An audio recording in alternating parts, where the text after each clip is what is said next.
څنګه چې د سټریټ موومنټ یو آغاز شو د 8 فروری د احتجاج په حواله سره نن 8 فروری دا او احتجاج شروع دی ټول دکانونه بند دي بسم الله الرحمن الرحیم ټول ناول زغبل د پېښور د او خاص کر زما سټي سم تاجران هغه شکر ادا کوم چې هغه سټریټ موومنټ یې موږ سره مکمل هړتال اعلان کړو هغه د عزت مشکور یم څنګه چې جذبه 8 فروری 2024 باندې څومره ورکرانو د شانتي نن په کومه شانتي چې سره کوم 8 فروری 2024 باندې چې کوم الګومنټ چوری شو هغه جواب نن تاسو ته خلک کومه شانتي انټیکټي عمران خان سره پاکستان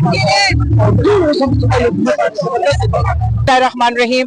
आज जो आप देख रहे हैं यहाँ पे बहुत ज्यादा लोग जमा हैं और एक ही नारा है और एक ही बात है कि रिहा करो इमरान खान को रिहा करो। उनकी सेहत बहुत ज्यादा खराब है और इसके ऊपर कोई कंप्रोमाइज नहीं किया जा सकता। हमें उनकी तबीयत के बारे में बताया जाए और उनकी फौरी रिहाई की जाए।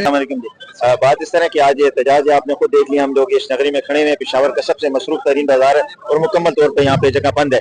और हमारा तो ये प्रोग्राम है कि जब तक क़यादत से भी हमारी बात है कि जब तक खान साहब को रिहा नहीं किया जाता है हम लोग एहतजाज करेंगे, चाहे हमें किसी भी हद तक जाना पड़े। هر لارې بندې شوې چې هر لاره بندې شي احتجاج لاره موږ نه څوک نشي بندولی. هغه هم دا بې غیرت اسټابلیشمنټ نه غواړي چې زموږ عوام راوځي. تاسو کتله بله ورځ یو سانحه وشوه چې موږ د هغې مذمت کوو او موږ دغه بې غیرت اسټابلیشمنټ ته بېله ورځ نه وایو چې مهرباني وکړئ بارډر کنټرول کوئ، خپل بیرکونه کنټرول کوئ، پي ټي آی مه کنټرول کوئ.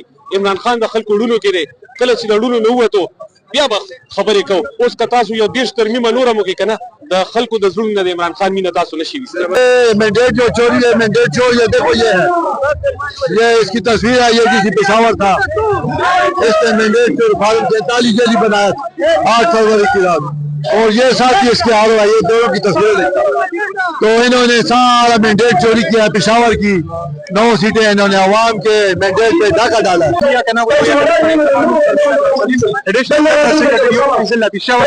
تاسو ته پته ده چې 8 فروری 2024 کې زموږ کوم ډیټ جوړ شوی هغه حواله سره زموږ مرکزی مشران او صوبایي هغوی دا یو مشوره کوي भरपूर شګردان هړتال او صوبایي جام هړتال وکړو ان شاء الله. تاسو ګورئ مکمل بازارونه بند دي، عوام راوتی دي، عوام یو پردو